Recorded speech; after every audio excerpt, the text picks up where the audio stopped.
Hello, students, and now we are going to start our next topic, that is about preparation of soil. This is the first topic of the agricultural practice. Uh, Preparation of soil means to prepare the soil for best agricultural practice. Means that agricultural practice में हम लोग क्या बोले थे, हम लोग क्या पढ़े थे कि कैसे हम क्रॉप का प्रोडक्शन करते हैं, कौन कौन सी एक्टिविटीज उसमें इन्वॉल्व होती हैं। देखो, पहला क्या है, preparation of soil sowing adding manure and fertiliser irrigation, and these are given as the 7 practices of agricultural practices. These are the main points for this. देखो, इसमें से पहला पॉइंट है हम लोग का preparation of soil, means that की to prepare soil for the best agricultural practice. देखो, आगे बढ़ते हैं इसमें। The preparation of soil is the first step before growing a crop. जब फसल उगता है उसके पहले का मतलब क्रॉप प्रोडक्शन का सबसे पहला स्टेप है to for the preparation of soil, मतलब सॉइल को अच्छी तरीके से तैयार करना, मिट्टी को अच्छे से तैयार करना। ठीक है। One of the most important task in agriculture is to turn the soil and loosen it. इसमें से सबसे जो बहुत ज्यादा इंपॉर्टेंट टास्क है एग्रीकल्चर का, वो क्या है कि सॉइल को टर्न, मतलब जैसे मिट्टी को तोड़ना, जैसे एक परत बना हुआ है, ठीक है, उसको हम लोग क्या करते हैं, उसको तोड़ते हैं, ठीक है, और उसको क्या बनाते हैं, ढीला बनाते हैं, ठीक है। उससे क्या होता है, this allows the roots to penetrate deep into the soil. वो क्या करता है कि जब मिट्टी ढीली होगी तो जब मान लो जब भी कोई बीज उसमें डाला जाएगा या फिर छोटे प्लांट्स उसमें डाले जाएंगे for the development for production, तो क्या होगा, उसके जो रूट्स डेवलप होंगे, ठीक है। पेनरेट मतलब उसका जो डेवलपमेंट होगा सॉइल में डीपली, मतलब बहुत अच्छे तरीके से होगा। The loose soil allows the roots to breathe easily even when they go deep into the soil.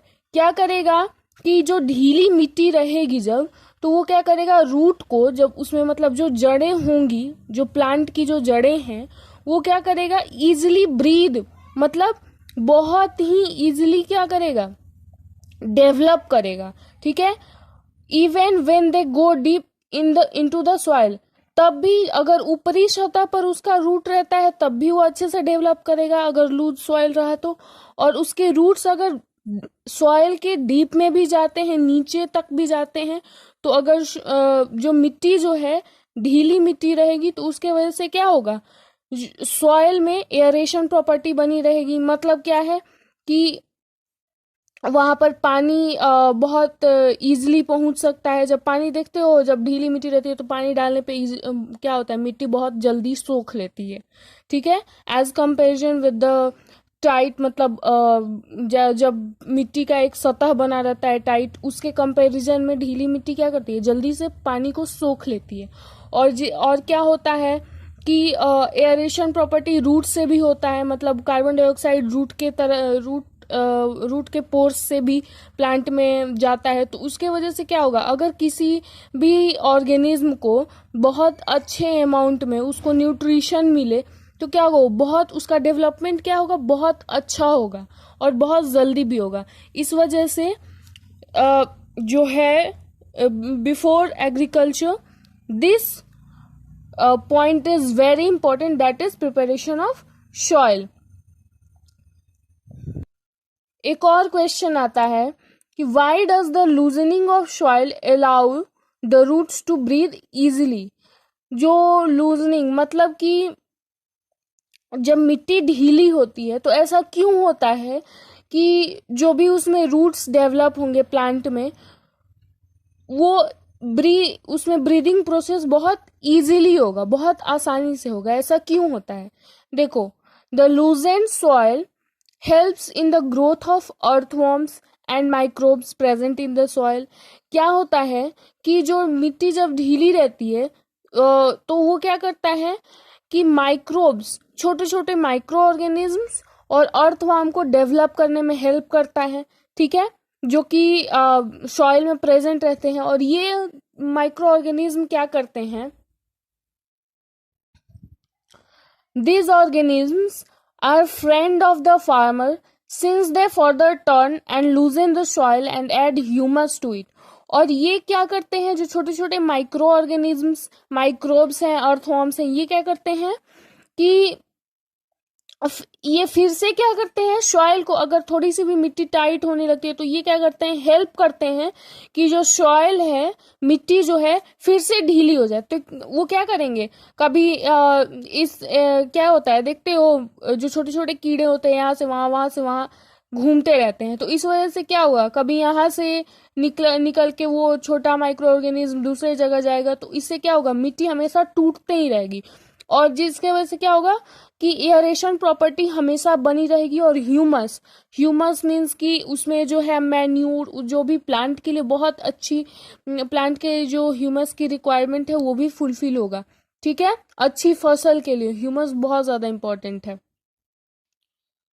देखो हम लोग को आगे, अब हम लोग क्या देखते हैं कि you have learn in the previous classes that soil contains minerals, water, air and some living organism। ये पहले 7 क्लास में पढ़ा होगा कि जो सॉइल है, जो मिट्टी है, वो क्या कंटेन करती है, मिनरल, वाटर, एयर और कुछ लिविंग ऑर्गेनिज्म को भी कंटेन करता है। जो सॉइल में है ये सारी चीजें प्रेजेंट रहती है, मिनरल, वाटर, एयर, ये सारी चीजें प्रेजेंट रहती हैं, ठीक है। In addition dead plants and animals get decomposed by soil organism. और एक क्या चीज है कि जो मरे हुए छोटे छोटे लिविंग ऑर्गेनिज्म है, या फिर क्या बोलते हैं, प्लांट के छोटे छोटे पार्ट्स अगर मिट्टी में दब गए हैं, ठीक है, तो वो क्या होता है, गेट डिकम्पोज्ड बाय, मतलब वो क्या होते हैं कि डिकम्पोज हो जाते हैं। किस किस किस चीज से, सॉइल ऑर्गेनिज्म, मतलब जो भी मिट्टी में जो छोटे छोटे ऑर्गेनिज्म होते प्रेजेंट होते हैं उसके द्वारा, मतलब डिकम्पोजिशन प्रोसेस किसके द्वारा होता है, सॉइल ऑर्गेनिज्म के द्वारा। किसका, डेड प्लांट्स और एनिमल्स का, ठीक है। In this way various nutrients in the dead organism are released back into the soil. इस वजह से क्या होता है, अब बोलोगे कि जो भी डेड प्लांट्स और या फिर डेड एनिमल्स हैं वो डिकम्पोज होते हैं, तो इसका बेनिफिट क्या होता है, या फिर इसका अगर बेनिफिट नहीं, एक कॉमन सा क्वेश्चन माइंड में आता है कि इसका मतलब इफेक्ट क्या होता है सॉइल पे, बैड इफेक्ट होता है या फिर गुड इफेक्ट होता है। देखो यहाँ उसी चीज का यहाँ आंसर दिया हुआ है कि various nutrient in the dead organism, मतलब किसी भी लिविंग ऑर्गेनिज्म में मतलब न्यूट्रिएंट प्रेजेंट होता है, ठीक है। और जब वो ऑर्गेनिज्म मतलब डेड हो जाएगा, मतलब मर जाएगा, तो उससे क्या होता है कि जो भी न्यूट्रिएंट प्रोडक्ट उसमें प्रेजेंट रहते हैं वो क्या होगा, release back into the soil, मतलब वो रिलीज हो जाएगा किसमें, सॉइल में, मिट्टी में। This nutrients are again absorbed by plant. और वो न्यूट्रिएंट किसके द्वारा एब्जॉर्ब किया जाता है, प्लांट के द्वारा एब्जॉर्ब किया जाता है उसके डेवलपमेंट प्रोसेस के लिए। देखो since only a few centimeters of top layer of soil supports plant growth। देखो जो प्लांट का ग्रोथ है, डेवलपमेंट है, ठीक है, वो जो टॉप लेयर से, जो मान लो ये सॉइल का टॉप लेयर हुआ, इससे कुछ सेंटीमीटर नीचे तक का ही जो पार्ट है सॉइल का, वो हेल्प करता है किसमें, प्लांट के ग्रोथ में, ठीक है। इस वजह से turning and loosening of soil brings the nutrient rich soil to the top so that plants can use these nutrients। इस वजह से जो टर्निंग और लूजनिंग प्रोसेस है, मतलब सॉइल को कुरेदना, मतलब मिट्टी को कुरेदना और उसको ऊपर ऊपर लाना, फिर मतलब उसको लूज करना, मतलब ढीली मिट्टी को ढीला करना, ये सारा प्रोसेस क्या करता है, हेल्प करता है प्लांट के डेवलपमेंट में, ताकि जो भी सॉइल में न्यूट्रिएंट प्रेजेंट है उसको प्लांट क्या कर सके, यूज कर सके, ठीक है। इस वजह से turning and loosening of soil is very important for cultivation of crops. इस वजह से सॉइल का टर्निंग और लूजनिंग प्रोसेस जो है क्या है, बहुत ज्यादा इम्पॉर्टेंट है। किस लिए? कल्टीवेशन ऑफ क्रॉप्स, क्रॉप्स को, फसल को उगाने के लिए। देखो ये जो प्रोसेस है, the process of loosening and turning of the soil is called tilling and ploughing. ये जो प्रोसेस है कि सॉइल को टर्न करना, उसको लूज करना, ये प्रोसेस, इस प्रोसेस को हम क्या नाम देते हैं? टीलिंग कहते हैं, टीलिंग प्रोसेस कहते हैं, या फिर प्लोइंग कहते हैं।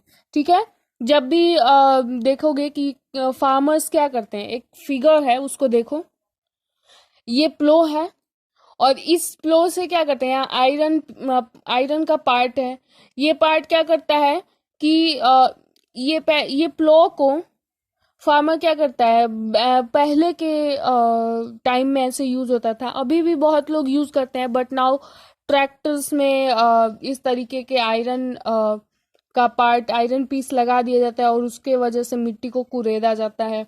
तो देखो सिंगल से अभी समझो, और भी फिगर्स दिए होंगे जिस चीज को हम लोग डिस्कस करेंगे। क्या किया जाता है, इसको एक बड़े से लकड़ी से जोड़ दिया जाता है, और फिर ये लकड़ी को मतलब किसी भी मतलब बैलों से ज्यादा यूज किया जाता था, उनके कंधे पे रख करके, और जब ये चलते थे तो मिट्टी और ये क्या होता था, ये आयरन पार्ट क्या करता था, मिट्टी को कुरेदते चलता था, और यही कुरेदना मतलब लाइक ये मिट्टी को तोड़ते चलता था, और यही तोड़ना, इसी प्रोसेस को हम क्या कहते हैं, टीलिंग प्रोसेस कहते हैं। टीलिंग कहते हैं या फिर प्लोइंग कहते हैं। प्लो से जो प्रोसेस होता है for the turning of soil, turning और लूजनिंग ऑफ सॉइल, इसी को हम क्या कहते हैं, प्लोइंग कहते हैं। समझ में आया? प्लो से जो टर्न और लूज किया जाता है सॉइल को, हम क्या कहते हैं, उस प्रोसेस को प्लोइंग प्रोसेस कहते हैं। चलो आगे बढ़ते हैं। देखो यहाँ दिया है, this is done by using a plough. ये किस चीज से किया जाता है, प्लो का यूज करके।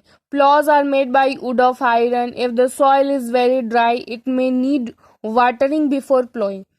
देखो अगर मान लो मिट्टी बहुत ज्यादा सूखा है तो उसके लिए क्या करना चाहिए, थोड़ा सा पानी का छिड़काव कर देना चाहिए, जिसके वजह से क्या होगा, मिट्टी थोड़ी नरम हो जाएगी, और प्लोइंग प्रोसेस में आसानी रहेगा। द प्लो फील्ड में have big clumps of soil called crumbs. देखो जो भी जिस फील्ड में प्लोइंग प्रोसेस किया जाता है, मतलब मिट्टी को टर्न किया जाता है, तो वहां पर क्या होता है, बहुत बड़े बड़े बिग क्लम्प्स, मतलब बहुत बड़े बड़े मिट्टी के ढेले भी होते हैं। ठीक है, उसको हम क्या कहते हैं, क्रम्स कहते हैं। It is necessary to break this crumbs. ये बहुत जरूरी होता है कि वो जो बड़े बड़े क्रम्स हैं उनको तोड़ा जाए। Levelling the field is beneficial for sowing as well as for irrigation. और ये जो क्रम्स जो तोड़ना है, और मिट्टी का बहुत अच्छे तरीके से, एक तरीके से क्या कहते हैं, उसका जो भी बेनिफिशियल प्रोसेस होता है फॉर द क्रॉप प्रोडक्शन, वो सारी चीजें करना बहुत जरूरी है, और इरिगेशन प्रोसेस भी जरूरी है। ठीक है, levelling of soil is done with the help of leveller. Sometimes manure is added to the soil before tilling. क्या होता है कभी कभी कि टिलिंग प्रोसेस मतलब प्लोइंग प्रोसेस को करने से पहले सॉइल में मैन्यूर डाल दिया जाता है, ताकि जब सॉइल टर्न अप हो, मतलब ऊपर नीचे जाए, तो उसके वजह से क्या होगा, जो भी मैन्यूर्स हैं वो सॉइल में मिक्सअप हो जाएंगे, और ये क्या करेगा, this helps in proper mixing of manure with soil. This soil is moisten before sowing. और क्या होता है कि जब मान लो ये प्लोइंग प्रोसेस हुआ मैन्यूर को ऐड करने के बाद, तो फिर क्या किया जाता है कि जो भी मिट्टी है उसको थोड़ा सा मॉइस्ट किया जाता है, मतलब उसमें थोड़ा सा पानी का छिड़काव कर देंगे, तो क्या होगा कि जो भी मैन्यूर ऐड किए रहेंगे सॉइल में, तो वो मैन्यूर ये भी चांसेस रहते हैं कि थोड़ा सा मिट्टी उस परत के नीचे तक भी वो पहुंचे पानी के साथ। तो इस वजह से क्या होगा, सॉइल जो होगा वो न्यूट्रिएंट रिच सॉइल होगा, बहुत ज्यादा न्यूट्रिएंट कंटेंट होगा, और न्यूट्रिएंट कंटेंट होने के वजह से वो क्या होगा, वो मिट्टी बहुत ज्यादा उपजाऊ रहेगी, जो कि बहुत ज्यादा बेनिफिशियल है फार्मर्स के लिए। ठीक है, आगे देखते हैं एग्रीकल्चरल इम्प्लीमेंट्स। कौन कौन से एग्रीकल्चरल टूल्स यूज होते हैं for the agricultural practice. Before sowing the seeds it is necessary to break soil clumps to get better yield। बीज डालने के पहले ये बहुत जरूरी होता है कि क्लम्प्स, अभी हम लोगों ने पढ़ा कि जो बड़े बड़े ढेले होते हैं उसको तोड़ना बहुत ज़रूरी होता है, ताकि हम एक बहुत अच्छा कल्टिवेटेड एक बहुत अच्छा क्रॉप फील्ड हम लोग तैयार कर सके। ठीक है, this is done with the help of various tools. इसको करने के लिए बहुत सारे टूल्स होते हैं।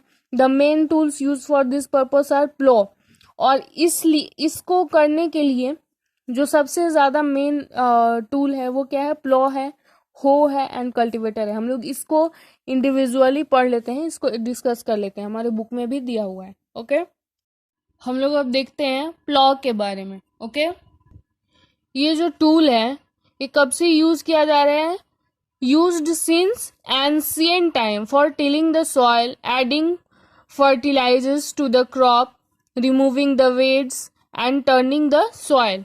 ये बहुत पहले से, एंशिएंट काल से इसको यूज किया जा रहा है, एंशिएंट टाइम से इसको यूज किया जा रहा है। किस लिए, tilling the soil, adding fertiliser मतलब फर्टिलाइजर्स को ऐड करने के लिए सॉइल में, रिमूविंग द वेड्स मतलब जो भी घास या फिर जो भी अनवांटेड प्लांट्स जो भी उग आते हैं क्रॉप के साथ उसको हटाने के लिए, और टर्निंग द सॉइल और सॉइल को टर्न करने के लिए। ठीक है, this is made of wood and is drawn by a pair of bulls और other animals, horses and camels. ये किस चीज से बना होता है, लकड़ी से बना होता है। इसका जो बड़ा सा पार्ट होता है वो लकड़ी से बना होता है, और जिस चीज से मिट्टी को टर्न करना होता है वो पार्ट किस चीज का बना होता है, आयरन पार्ट का बना होता है। और ये जो प्लो है इसको किससे खींचा जाता है, बुल से मतलब बैलों से खींचा जाता है, या फिर दूसरे एनिमल्स भी यूज किए जाते हैं, लाइक घोड़े हो गए या फिर कैमल हो गए। It contains a strong triangular iron strip called plough share. और जो मैं आयरन पार्ट की मैं बात कर रही थी उसको हम क्या कहते हैं, प्लॉ शेयर कहते हैं। देखो, जो मेन पार्ट होता है प्लॉ का वो क्या होता है, is a long log of would which is called plough shaft. और जो मेन पार्ट प्लॉ का होता है वो किस चीज का बना होता है, लकड़ी का बना होता है, उसको हम क्या कहते हैं, प्लॉ शाफ्ट। जैसे इस फिगर को देख के समझो, ये क्या हो गया, ये आयरन पार्ट हो गया, इसको हम क्या कहते हैं, प्लॉ शेयर कहते हैं। और ये जो आयरन का पार्ट ये हो गया इसको हम क्या कहते हैं, प्लॉ शाफ्ट कहते हैं। ठीक है, आगे देखते हैं। अब देखो, there is a handle at one end of the shaft. क्या होता है कि जो एक एंड होता है जहाँ मतलब दो एंडिंग होते हैं, एक एंड पे आयरन पार्ट होता है और दूसरे एंड पे क्या होता है, एक हैंडल होता है, जिसको कि जो भी मैन उसको चला रहा होता है उसको पकड़ने के लिए। ठीक है, the other end is attach to the beam which is placed on the bull's neck. और दूसरा एंड क्या करता है, क्या होता है कि उसको रखा जाता है दूसरे लकड़ी के पार्ट पर, और वो लकड़ी का पार्ट किस पे रखा जाता है, बुल्स के नेक पर, मतलब बैलों के गर्दन पर। देखो, इसको भी फिगर से समझो। देखो, ये क्या है, ये आयरन पार्ट है, ये दूसरा, ये पहला इंड है, ये पहला इंड, फिर ये दूसरा इंड, ये तीसरा इंड, ऐसे समझ लो। ये इंड क्या होता है कि मिट्टी में जाता है। यहाँ ये वाला जो एंड है ये, इसको क्या होता है, ये मैनुअली हैंडल किया जाता है, मतलब जो आदमी प्लॉ कर रहा होता है, जिस भी पर्सन के द्वारा ये प्रोसेस होता है, प्लॉइंग प्रोसेस, वो क्या करता है, इस पार्ट को पकड़ता है। और ये एंड क्या किया जाता है, देखो इसको दूसरे लकड़ी के पार्ट से जोड़ा गया, और ये लकड़ी का पार्ट क्या होता है, बुल्स के नेक पे रखा जाता है। ठीक है, one pair of bulls and man can easily operate the plough. एक पेयर बैलों का एक पेयर और एक आदमी प्लॉ को इजिली हैंडल कर सकता है। अब जो क्या है कि जो लकड़ी के बने होते थे प्लॉ पहले, लेकिन अब उसको क्या किया गया है, आयरन प्लॉ से रिप्लेस कर दिया गया है। मतलब जितना भी पार्ट रहेगा वो आयरन का बना रहेगा, और उससे क्या होता है कि बहुत नीचे तक से सॉइल को टर्न कर दिया जाता है, जिससे बहुत ज़्यादा एयरेशन प्रॉपर्टी और बहुत अच्छी प्रोडक्टिविटी भी होती है। चलो दूसरा हमारा कौन सा है टूल? हो के बारे में देखते हैं। It is a simple tool which is use for removing weeds and for loosening the soil.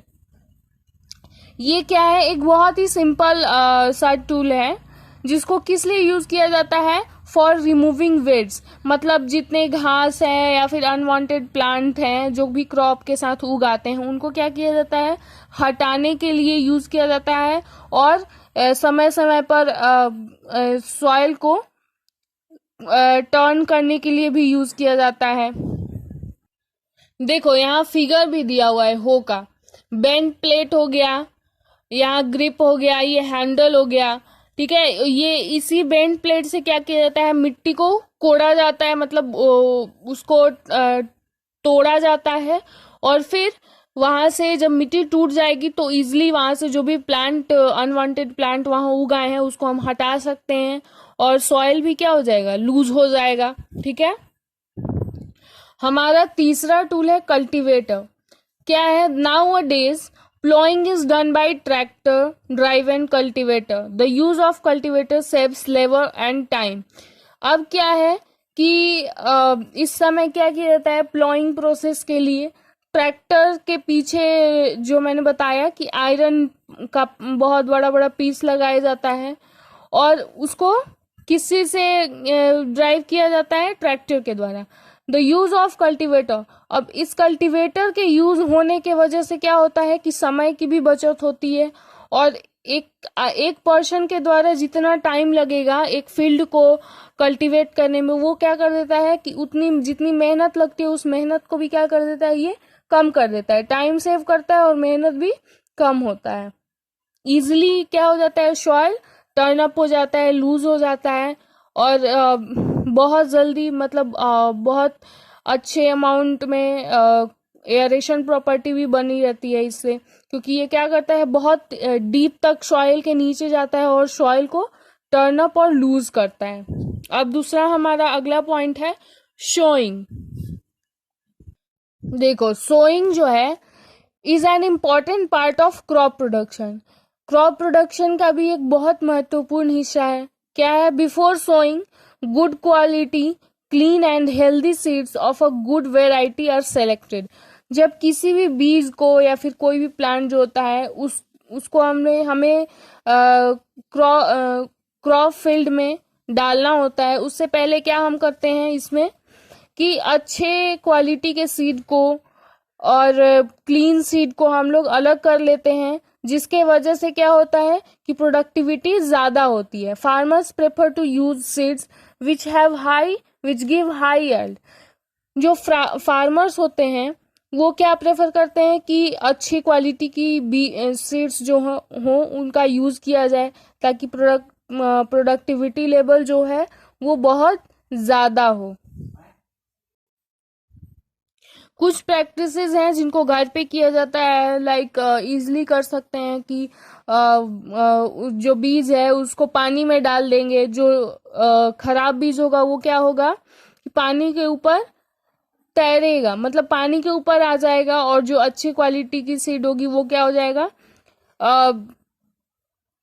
जो नीचे, मतलब पानी के निचले सतह पर जाकर के वो बैठ जाएगा। तो इससे हम क्या कर सकते हैं कि अच्छे क्वालिटी के सीड को हम लोग सेपरेट कर सकते हैं, और उसका हम लोग खेती कर सकते हैं।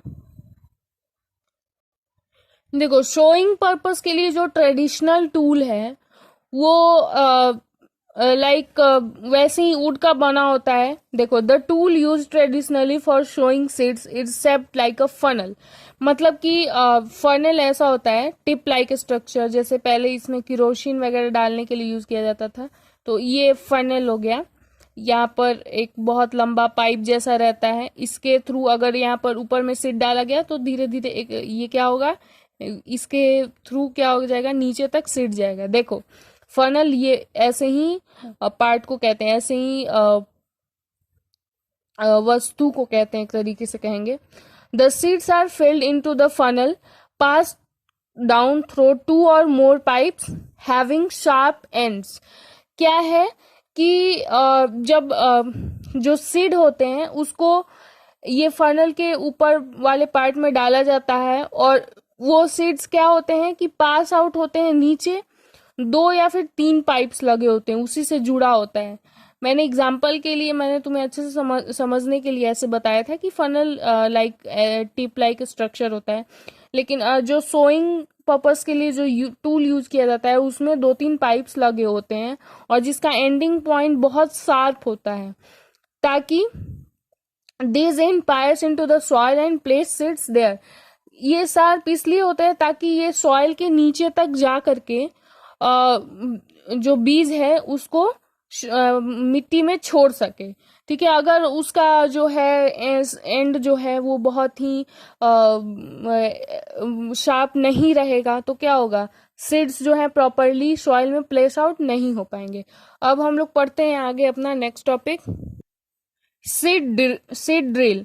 देखो अब क्या है, now a days the seed drill is used for showing with the help of tractors.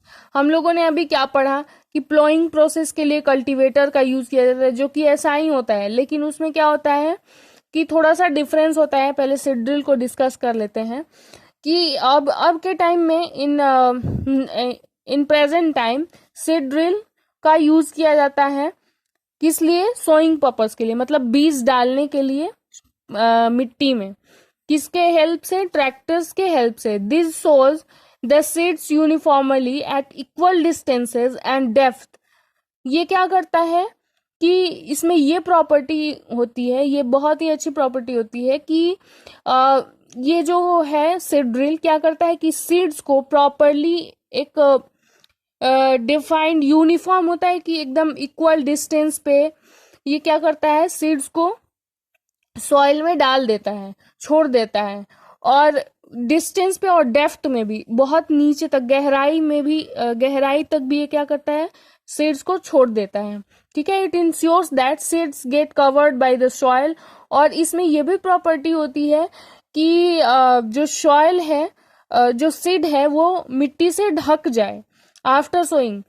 किसके बाद, सीड को मिट्टी में डालने के बाद। This protects seeds from being eaten by birds. इसके वजह से, ताकि जब मिट्टी से ढक जाएगा जो भी बीज है, ये क्या होगा इससे कि जो सीड्स है वो प्रोटेक्टेड हो जाएगा किससे, बर्ड्स से।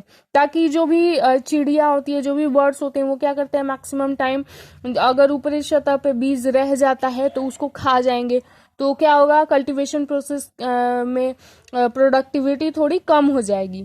तो ये क्या करता है, प्रॉपरली सॉइल से ढक देता है बीज को, तो बर्ड्स के द्वारा खाए जाने की भी संभावना जो है वो कम हो जाती है। Sowing by using a seed drill saves time and labour. इससे क्या होता है कि सेम प्रॉपर्टी वही है कि टाइम को सेव करता है, और मतलब लेबर को भी सेव करता है। मतलब एक आदमी जितना जैसे ट्रेडिशनल टूल को यूज किया जाए तो बहुत ज्यादा टाइम लगेगा as comparison with the seed drill. अब देखो एक और भी प्रॉपर्टी क्या है कि एट डिस्टेंस, अप्रोप्रिएट डिस्टेंस, मतलब जो अभी हम लोगों ने पढ़ा ना कि यूनिफॉर्म डिस्टेंस, मतलब एक इक्वल डिस्टेंस पे ये क्या करता है, सीड को सॉइल में डालता है। तो ये बहुत जरूरी होता है, नहीं तो एक ही जगह पे बहुत सारे सीड हो जाएंगे तो क्या होगा उससे कि उसकी मतलब सॉइल की भी न्यूट्रिएंट प्रॉपर्टी भी कम हो जाएगी। अब एक जगह पे बहुत ज्यादा है तो वहां से न्यूट्रिएंट की खपत ज्यादा होगी, और कहीं कम है तो वहां पर न्यूट्रिएंट का खपत कम होगा। तो इसके वजह से क्या होता है, प्रॉपरली सॉइल की प्रोडक्टिविटी कम हो जाती है।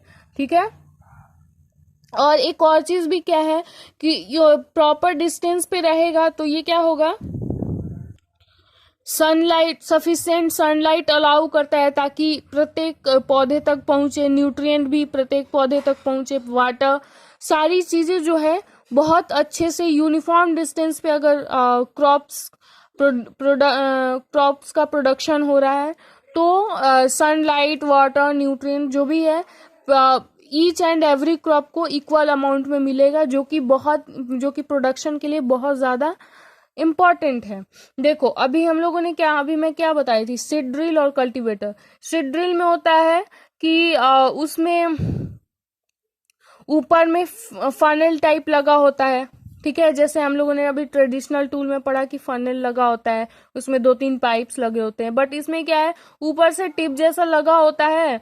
और फिर देखो फिगर में दिया है कि देखो ऊपर में ऐसे पाइप लाइक स्ट्रक्चर है, इसके ऊपर एक टिप लाई ऐसे बना होता है फनल जैसा, और इसमें डाला जाता है बीज। और फिर ये क्या करता है कि यहाँ से हर जगह, यहाँ ये ईच एंड एवरी पार्ट तक पहुंचाता है सीड को। और ये यहाँ से क्या होता है कि सॉइल में सीड्स जो है बहुत अच्छे से क्या होते हैं, चले जाते हैं, ठीक है। चलो हम लोग अब आगे का टॉपिक नेक्स्ट वीडियो में पढ़ेंगे। अभी इतना ही, that's all for today, thank you. Please like this channel and subscribe it also for more videos. चलो थैंक यू।